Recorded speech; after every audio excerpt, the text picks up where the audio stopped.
Okay, what was supposed to be the first day with the Trigger Blizzard. Hola YouTube, my name is Ricardo Lino and I'm a wheel addict.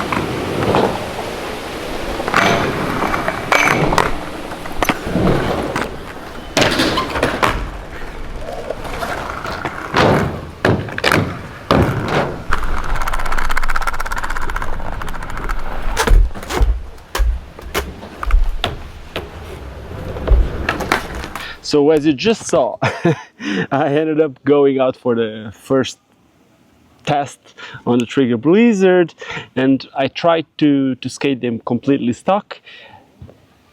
And yes, I could royale with the setup flat as it came stock, but anything that had to do with some spinning, like I tried to do royale to alley topsoul, which was not on video and I got stuck. Then I tried to do a royale to back royale to true top horn, and every little rotation I would get stuck, and it was actually quite dangerous. So I instantaneously changed into anti-rocker. Then I did 3 more tricks and I started listening to a very weird noise, and I actually exploded the hub of the wheel because it was too much weight.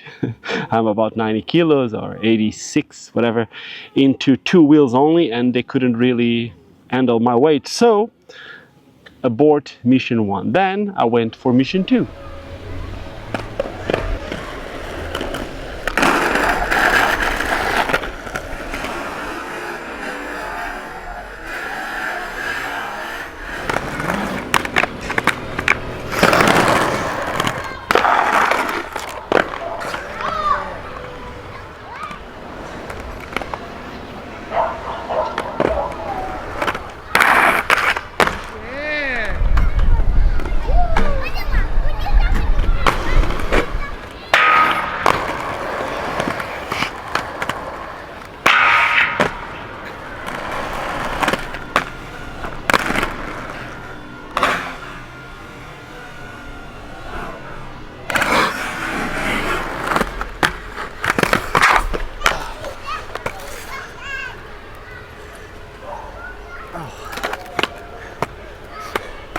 And this is what I'm filming today after mission 2, and to be fully honest, I actually really like it.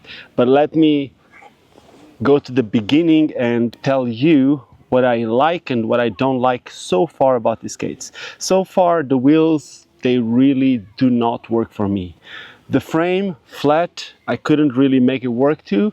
Probably if I would use a different profiled wheel with a very hard urethane in the middle, probably I could use it, but I didn't felt the need to do it. Honestly, looking at this frame, it looks to me more like an anti-rocker frame than anything else, so that's what I did. I skated an anti-rocker with some ground control wheels. These are urethane wheels, but somehow they were very noisy, to the point there was a time that I was thinking, oh, these skates are very clacky, but I don't know if it's the skate yet or just the anti-rockers. It looks to me the anti-rockers are very noisy, but I will try with different anti-rockers at a different stage. Then I also use some orange wheels. Orange, it's the brand.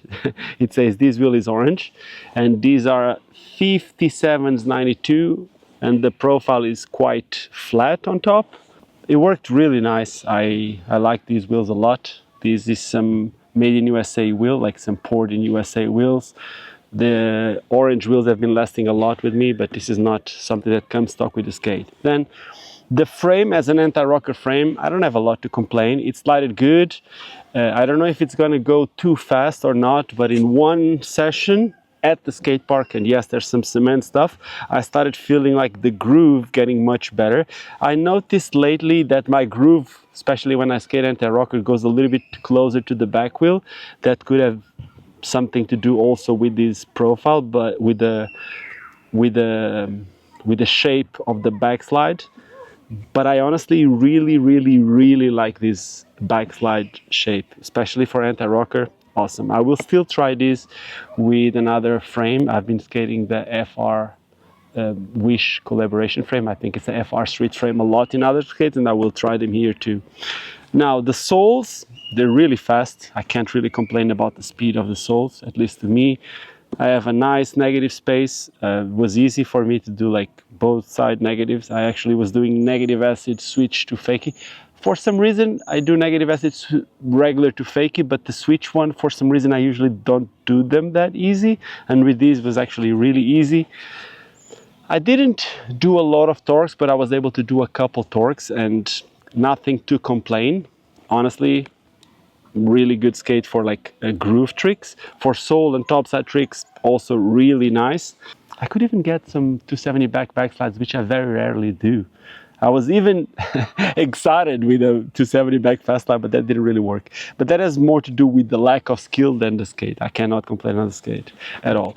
I really like the top view from the skate, and it felt really comfortable. Skated them with the stock liner. I could change the liner because I got my rollerblade nomads back. I found them. But anyway, I really like the top view on these skates. I like to look at them from the top, and they're very comfortable. They're wide, and I don't feel my foot moving around. And reminding you that I'm using a size 43 trigger skate. It says here 43, but there's like a little sticker inside that says, oh, not on this. I think the sticker is out. Oh, whoa. So one of them says 43, the other one says 44.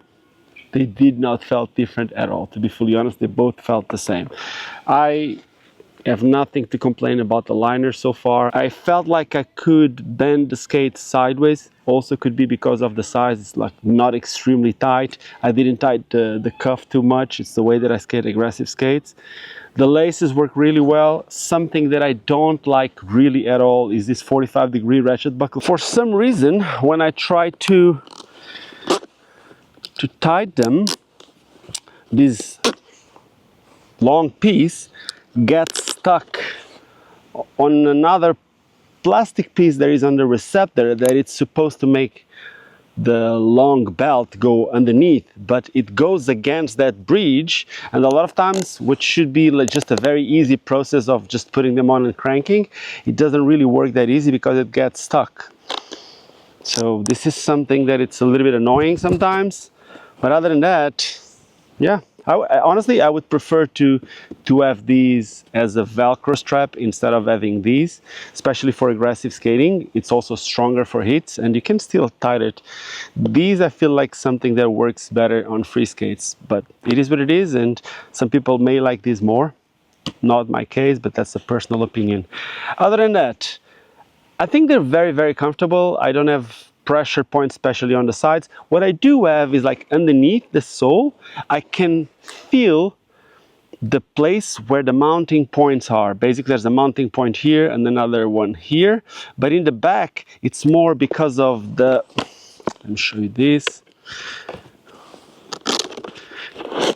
If you've seen the first video that I've done about this skate, you remember that I spoke about this thing. This is like a heel raiser or a heel riser, something that's supposed to make your foot goes a little bit more like this.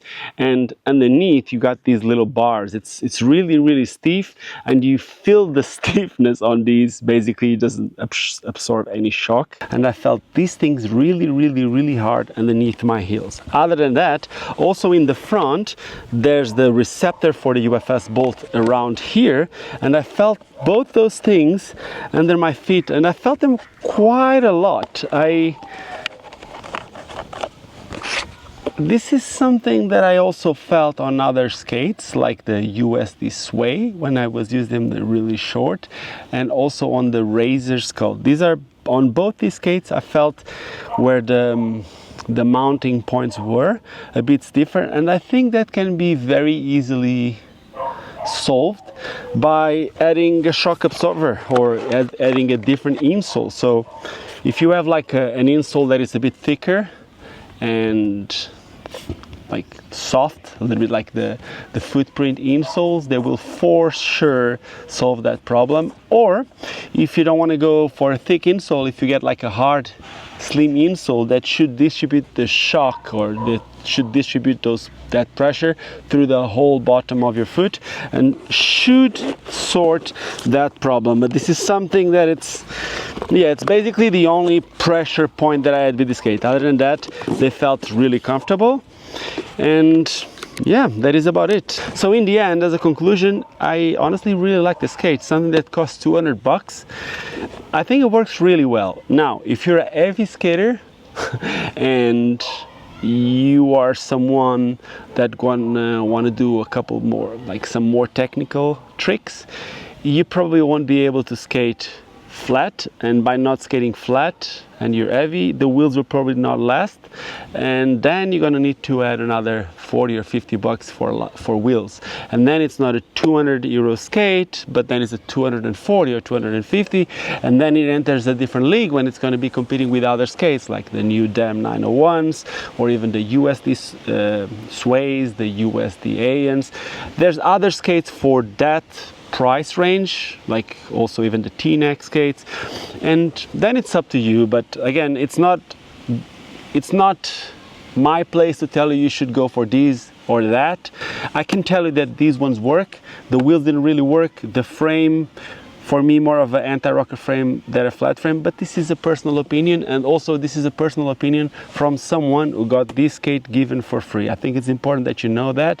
It's also important that you know that I work in this industry by working for another company. I do have my biases, and it's up to you if you want to trust my opinions or not. I try to be as honest as I can here on this channel, and yeah, that is it. If you enjoyed this one, or if you want to see me trying these skates with different frames, different liners, or even other skates, well, you can subscribe to this channel. I really appreciate it. If you like this video, you can leave me a thumbs up. If you didn't like it, you can leave me a thumbs down. Now, like it or not, why don't you drop me a comment and tell me what you want to see on the next video, or what you didn't like to see on this video, and I can try to change, or I can try to do on another video. And to finish this video, as I always do, I would just like to remind you to never ever forget why we all started skating. And with the Trigger Blizzard, flat, anti-rocker, with wheel bites or without wheel bites, we all started skating because it's fun. Now cheers and see you soon. Wheel bites are no fun. But they can be challenging, and you can have fun out of a challenge.